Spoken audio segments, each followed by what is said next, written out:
Nice. How many people are from outside of Jersey City? Treat for you guys too. As you know, Jersey City is the heart of, oh hi Joe, is the heart of our nation along with Lower Manhattan. This is really where it all started.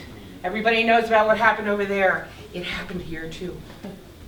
So part of my job as the weirdo geek artist that I am is to bring some of that history alive. That's my passion. And since I read this story at the end of 2006, I haven't been able to stop thinking about it and figuring out how to share it with other people. So I'm very proud to have you here at the opening night of our second annual run.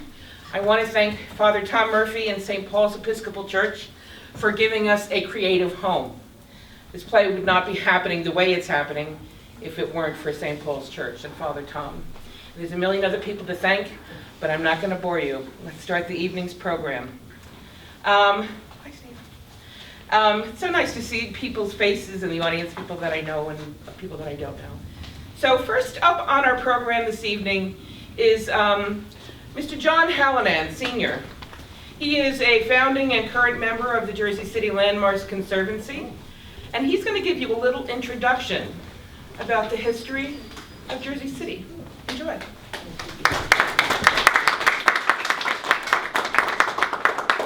Thank you very much for that introduction, and good evening, everyone.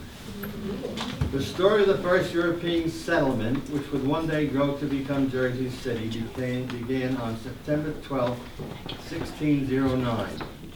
On that day, a tiny 60-ton ship named the Half Moon, with a 20-man crew, under the command of Henry Hudson, an Englishman working for the Dutch East India Company, dropped anchor off the shore of present-day Liberty State Park. Technically, Hudson was disobeying orders. His employers, the Dutch East India Company, were interested in commerce, not colonization.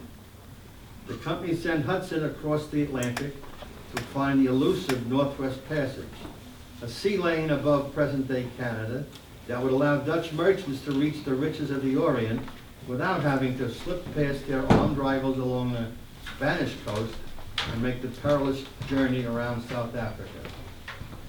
The company was chartered in 1602 and granted a 21-year monopoly to facilitate trade with Asia. It was the first multinational corporation in the world and the first company to issue stock. It was arguably the world's first mega corporation, possessing quasi-governmental powers, including the ability to wage war, negotiate treaties, and coin money. However, on this day, Hudson strayed from his mission to take some time to explore the New Jersey coast. He eventually returned to his assignment and sailed up the river that now bears his name, hoping that it would finally lead to the Orient. Of course, he failed to find the passage, but his discovery of good farmland, populated by friendly Indians surrounding a large harbor, did have the notable effect of changing Dutch attitudes about colonizing North America. After Hudson's return to Holland, the Dutch organized the United New Netherlands Company to facilitate trade in the territory Hudson had discovered, now called New Netherlands.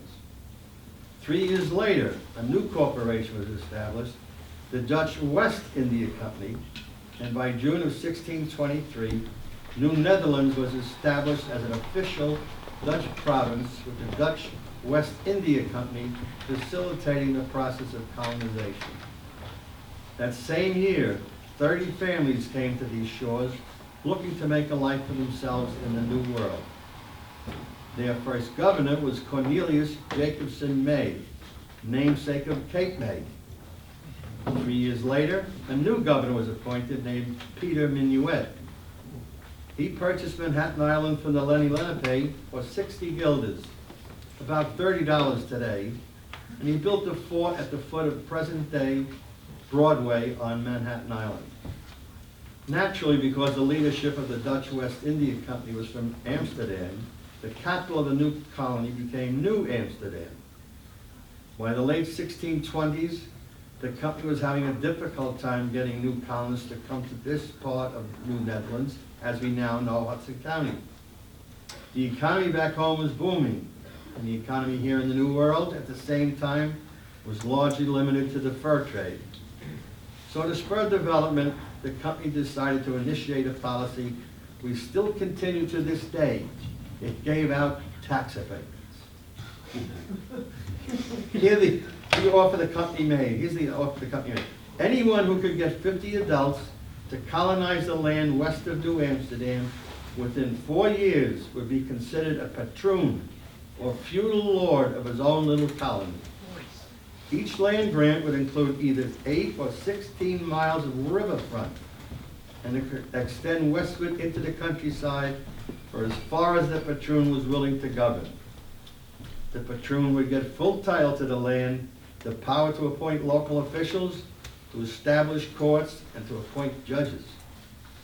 He would be responsible to satisfy the claims of the Indians in whatever land he controlled.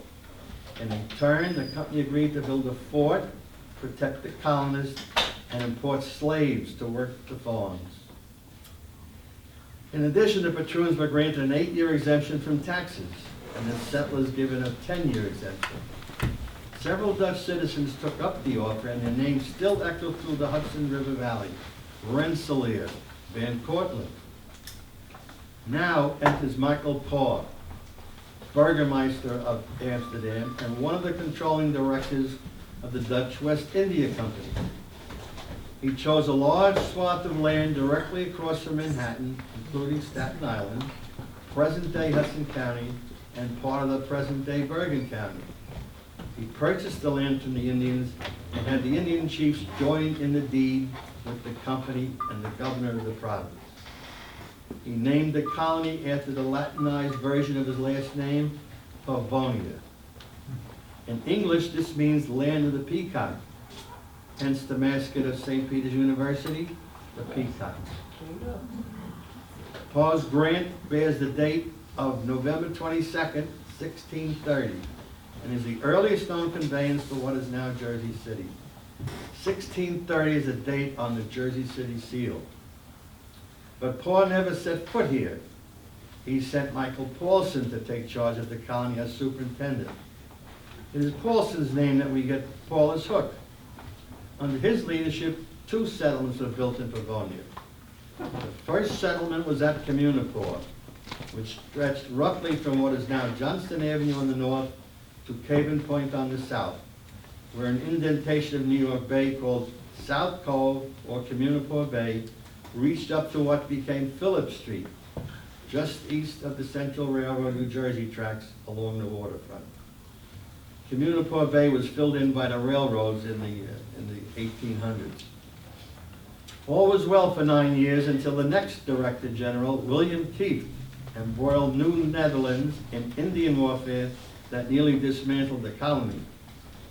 Soon after his arrival in September 1639, Kieft levied a tax on the Indians living in all of New Netherlands, and in 1641, Kieft tried to avenge the deaths of a few Dutch settlers by local Indians in a retaliatory strike which would later be dubbed Kieft's War.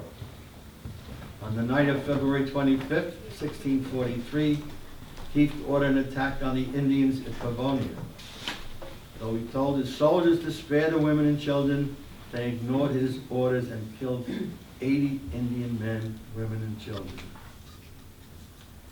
11 Indian tribes who had previously been at odds with each other united to drive out the Dutch. Most Dutch colonists were either killed or captured. Those who were fortunate escaped to New Amsterdam, where they could watch their homes and their crops burned from across the river. Pavonia was destroyed. Peace did not return to the area until a ceasefire agreement ended the hostilities in August 1645. Settlers in the colony asked the Dutch West India Company to recall Kieft to Holland for an investigation, and the hostilities convinced many settlers to return home to Europe. The Dutch experiment in the New World was teetering on the brink of collapse. In 1646, hoping to restore order and profitability to the colony, the Dutch West India Company appointed Peter Stuyvesant, Director General of New Netherlands.